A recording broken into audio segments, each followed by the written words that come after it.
नमस्कार मेरे प्यारे साथियों। मैं डीपी आज एक नए वीडियो के साथ आप लोगों के सामने हूँ। आज का टॉपिक है करेंसी स्वैप एग्रीमेंट, या इसी कहा जाता है लोकल करेंसी एग्रीमेंट। इसका मतलब क्या हुआ? असल में जो हमारे यहाँ के उद्योग एवं वाणिज्य मंत्री हैं पीयूष गोयल, इन्होंने जानकारी दी कि भारत के पास कुल 23 देशों से समझौता है, 23 कंट्रीज के साथ लोकल करेंसी में व्यापार करने का समझौता किया है। इसी को कहा जाता है स्वैप एग्रीमेंट। अब इसी को समझने का प्रयास करते हैं कि है क्या चीज, आखिरकार ये समझौता है क्या। तो हम सभी लोग जानते हैं कि इंटरनेशनल व्यापार जो होता है, अंतर्राष्ट्रीय व्यापार डॉलर के थ्रू होता है। चाहे जिस करेंसी को भुगतान करना हो, चाहे जिस कंट्री को भुगतान करना हो, उस कंट्री के करेंसी को हम डॉलर में लेते हैं और हम उस कंट्री को डॉलर में पे भी करते हैं। एक जनरल प्रक्रिया है, अर्थात डॉलर जो है बेस करेंसी है, ठीक है। लेकिन इधर जब रसिया यूक्रेन वार शुरू हुआ तो इसमें हमने ढेर सारा रसिया से सामान खरीदा रूबल और रुपी में समझौते के अंतर्गत। उस समय बहुत तेजी से ऊपर आया है ये मतलब लोकल करेंसी एग्रीमेंट का कॉन्सेप्ट। मतलब हमने ढेर सारा कच्चा तेल रूस से रुपए में खरीदा, उसको रुपए में भुगतान किया हमने, और रुपए को उसने हमसे, अब उसको जब कुछ चीज लेना होता था तो रूबल में भुगतान कर देता था। हम उसके रूबल को ले लेते थे और फिर उसको रुपए में कन्वर्ट करके हम भुगतान कर देते थे। तो इससे क्या होता था कि दोनों देशों की डॉलर पर डिपेंडेंसी खत्म हो जाती थी। तो यही चीज है लोकल करेंसी एग्रीमेंट।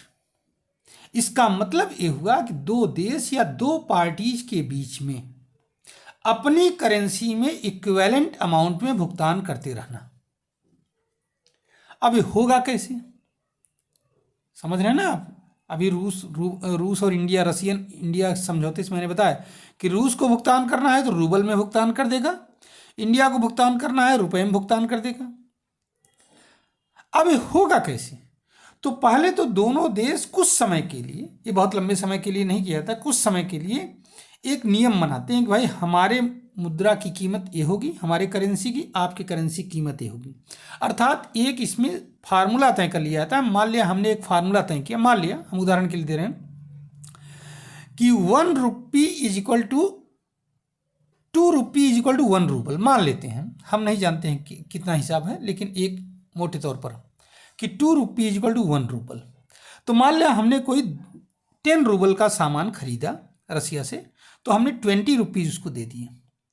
या रसिया ने कोई हमारे यहाँ से कोई सामान 10 रुपीज का खरीदा तो 5 रूबल्स हमको दे देगा।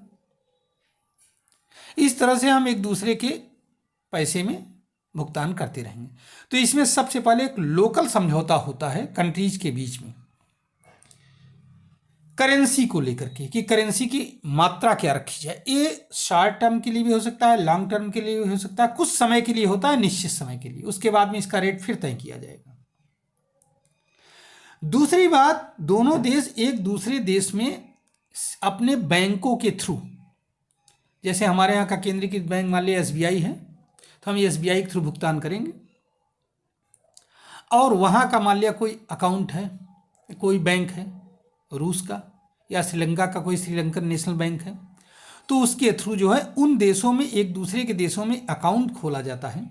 इसको कहा जाता है वस्त्रो अकाउंट।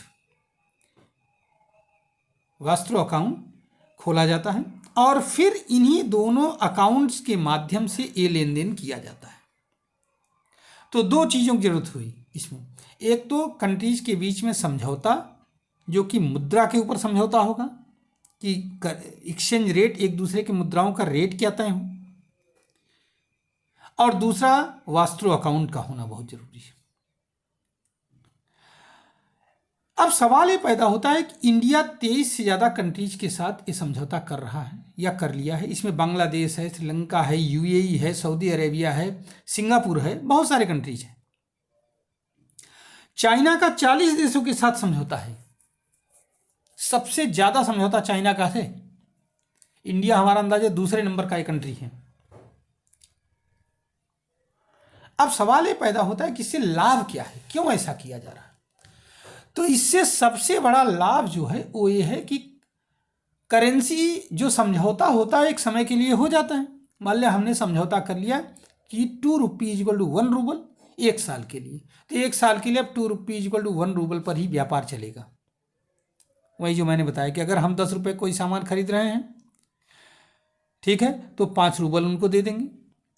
और अगर वो 10 रुपये का कोई सामान खरीद रहे हैं, सॉरी, अगर हम कोई 10 रूबल का कोई सामान खरीद रहे हैं तो हम 20 रुपीज़ उनको भुगतान करेंगे। और वो अगर 10 रूबल का कोई सामान खरीद रहे हैं तो हमको 5 रुपीज़ दे देंगे, 5 रूबल दे देंगे। 10 रुपये का कोई सामान खरीद रहे हैं, समझ रहे हैं। तो इस तरह से होता रहेगा। तो इसमें जो है, पहली बात तो इसमें करेंसी रिस्क कम होता है, समझ रहे हैं। दूसरी बात, इसमें जो एक्सचेंज रेट वगैरह लगता है, जब डॉलर में कोई चीज़ एक्सचेंज होता है तो उसका एक फीस देना पड़ता है, वो फीस कम हो जाती है और डॉलर पर डिपेंडेंसी ख़त्म हो जाती है। हम डॉलर के मोहताज नहीं रह जाएंगे। डॉलर हमारे अकाउंट में कम है, ज़्यादा है हमारे रिजर्व बैंक में, कम है, इस पर हमारी डिपेंडेंसी भी ख़त्म हो जाएगी। हमें लोकल करेंसी में भुगतान करना है वहाँ के, वो भी अपने रुपए में, वो भी अपने रुपए में, समझ रहे हैं ना। हम 10 रूबल का सामान खरीद रहे हैं लेकिन हम भुगतान कर रहे हैं 20 रुपीज़। रूस हमसे 10 रुपीज़ का सामान खरीद रहा है लेकिन भुगतान कर रहा है हमको 5 रूबल में। इस तरह से एक दूसरे को बराबर किया जाता है इसमें। तो ये इससे फायदा यही है कि डॉलर के ऊपर डिपेंडेंसी कम हो जाती है। अब आने वाले दिनों में अगर ये समझौता आगे बढ़ता है और बड़े बड़े देशों के साथ भी समझौता होता है तो ये थोड़ा सा रिस्क को कम करेगा, लेकिन इसको मैनेज करना थोड़ा सा टिपिकल होता है। ये बदल सकता है। इसका सबसे बड़ा जो नुकसान है यही है कि इसको मैनेज कैसे हो किया जाएगा।